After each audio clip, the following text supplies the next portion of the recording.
Hai sahabat sukses, kembali ketemu dengan saya Dedi Sidarta. Kali ini kita akan membahas tentang apakah pasti PPN tahun 2025 menjadi 12%. Yuk simak selengkapnya setelah yang satu ini.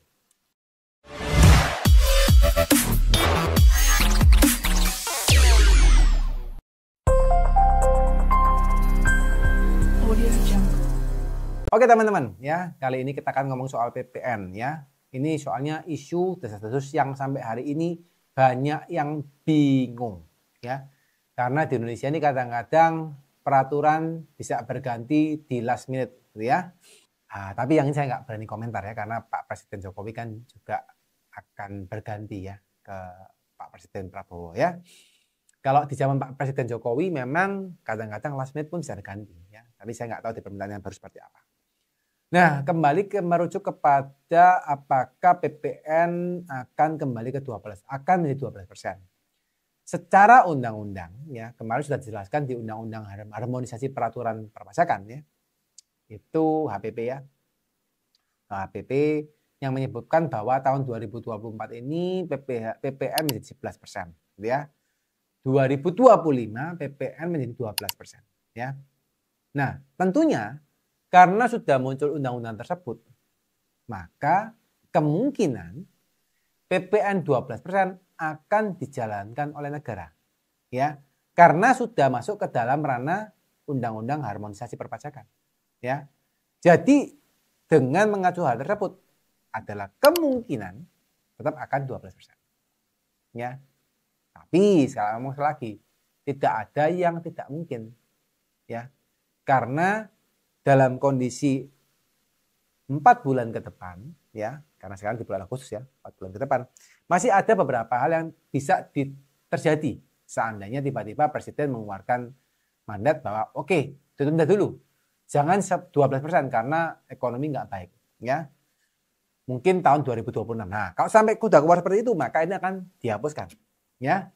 Tapi kalau sampai nggak keluar, ya mau nggak mau tetap akan dijalankan 12%. Nah, meskipun teman-teman dari pihak pengusaha sampai hari ini pun mereka banyak yang mengeluh karena actually 12% itu ya 11-12% itu akan dimakan karena kan PPN konsepnya itu adalah pajak pertambahan nilai ya yang akan menerima hasil dari PPN itu adalah masyarakat konsumen akhir ya. Jadi dengan kata lain Anda sebagai konsumen akhir, misalnya Anda beli odol, ya, Anda beli shampoo, Anda beli makanan, Anda beli beras, beras tidak pakai ya, Anda beli beras bukan ya, Anda beli apa, shampoo, odol, Anda beli apa, deodoran ya, dan sebagainya lah ya, pokoknya kebutuhan pribadi Anda lah ya. Itu teman-teman, Anda ditambahkan unsur 12% PPN, dan Anda yang sebagai customer akhir yang akan makan, yang akan menerima hasilnya tersebut. Nah, ketika Anda sebagai customer akhir yang menerima, actually kan ini akan berdampak sama harga jual daripada si pabrik.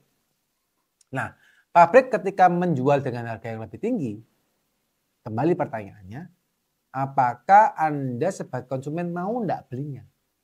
Ya, karena Anda kan enggak ngerti PPN atau enggak PPN. Anda taunya harganya mahal atau murah kan gitu.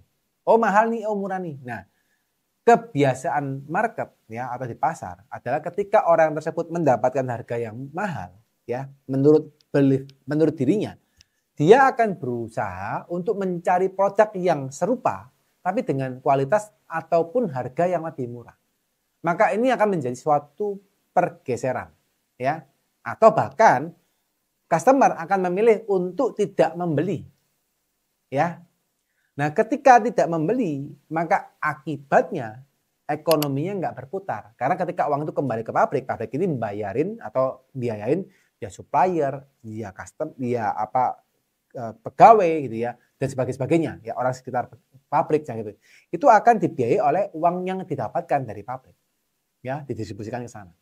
Begitu customer berhenti membeli, maka pabriknya juga akan berhenti.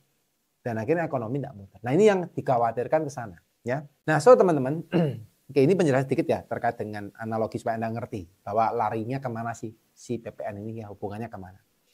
Nah, cuma kembali gini, kalau seandainya sekarang Anda sebagai pengusaha Dan ternyata Anda dikenakan pajak 12%. Ya, ya mau enggak mau kalau Anda memang PKP ya sudah Anda bayar PPN-nya. Ya, cuma ada beberapa cara yang bisa Anda lakukan seandainya memang Anda merasa 12% cukup rumit.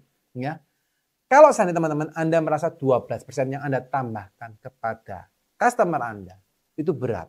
Ya, apalagi Anda memang kondisinya supplier-supplier Anda itu rata-rata UMKM. Ya, dan Anda tidak mendapatkan unsur PPN dari sana, maka Anda boleh pertimbangkan opsi untuk pemecahan badan usaha. Ya. Nah, apakah opsi ini legal teman-teman? Ya. Sampai video ini dibuat, Anda lihat tanggal buatnya ya. Jadi Anda jangan itu nontonnya 5 tahun lagi terus Anda anggap ini benar. No, Anda harus lihat tanggal buatnya ya. Sampai tanggal video ini dibuat dan diupload pertama kali teman-teman, ketentuan tersebut masih legal. Ya. Jadi kalau Anda misalnya Anda sebagai pengusaha yang memang Anda lawan main Anda supplier Anda misalnya UMKM tidak menerbitkan PPN, ya. Ketika Anda berjibaku dengan PPN, maka Anda langsung rugi atau kalah 12%, ya, atau 11%.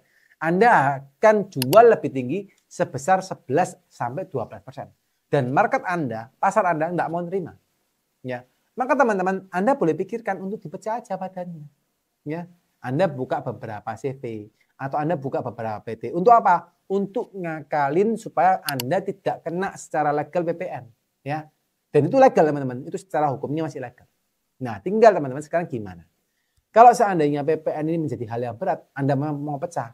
Good. Pecahnya sudah. Pecah badan usaha menjadi salah satu hal yang Anda lakukan. Nah tapi berikutnya, setelah Anda pecah badan usaha teman-teman, yang perlu Anda perhatikan bahwa Anda harus melakukan pembelian setiap barangnya itu harus terpisah-pisah. Jangan sampai Anda beli barang, tapi Anda beli barangnya itu kondisinya apa? Kondisinya Anda beli barangnya cuma dari satu PT atau satu CV. Dari situ baru Anda distribusikan ke PT yang lain. No, nggak boleh gitu. Kalau mau pecah badan usaha dari transaksi pembelian, sudah harus terpisah per badan usaha. Ya, Anda coba dengerin ya. Yang pertama, transaksi pembelian terpisah per badan usaha. Yang kedua adalah transaksi inventory. Penyimpanan inventory harus terpisah per badan usaha. Ya. Yang ketiga, transaksi penjualan juga harus terpisah per badan usaha. Ya. Keempat, transaksi keuangan, rekening bank juga harus terpisah per badan usaha. Yang terakhir teman-teman adalah terkait dengan laporan administrasi atau laporan keuangan juga harus terpisah per badan usaha. Nah, 5 aspek ini teman-teman harus dilakukan. Tidak boleh Anda pilih salah satu atau pilih sebagian. 5-5-nya harus dilakukan. Ya, pertanyaannya, Pak, kalau seandainya Pak, saya melakukan seperti itu. Ini yang terjadi nih ya. Terus Anda kan jual kepada customer, misalnya Anda pecah bagi 5 perusahaan ya. Tapi sales Anda cuma 1, ya. Kalau salesnya 1 gimana Pak? Gajinya gampang. Kalau Anda tinggal proporsional. Oke? Anda anggaplah sebagian dari digaji dari CPA, sebagian dari CPP dan sebagainya. Itu masih oke lah ya pembagian penggajian ya.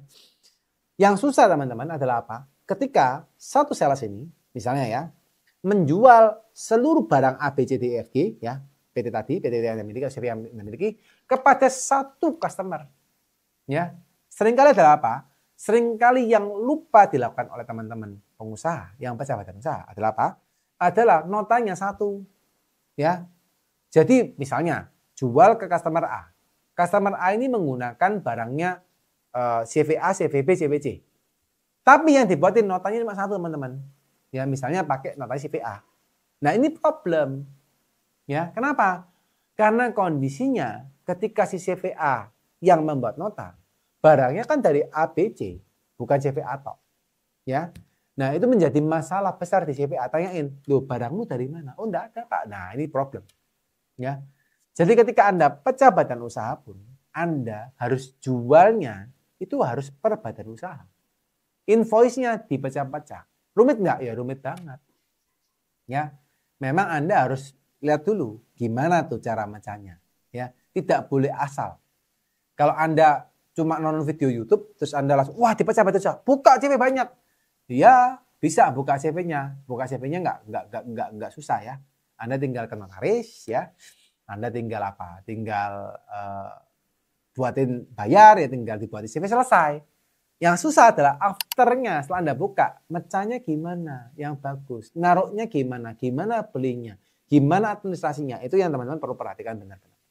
Ya, kalau memang itu tidak bisa Anda lakukan, ada baiknya Anda satu CV aja, satu PT aja.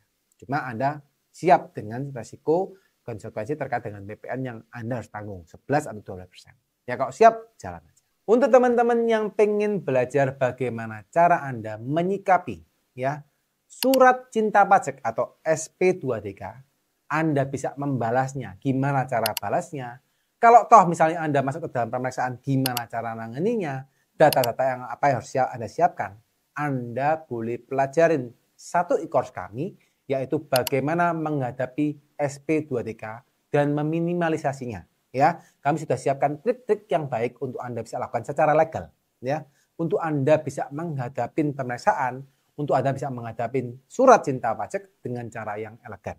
Ya, untuk itu teman-teman yang mau belajar, teman-teman boleh lihat linknya di deskripsi.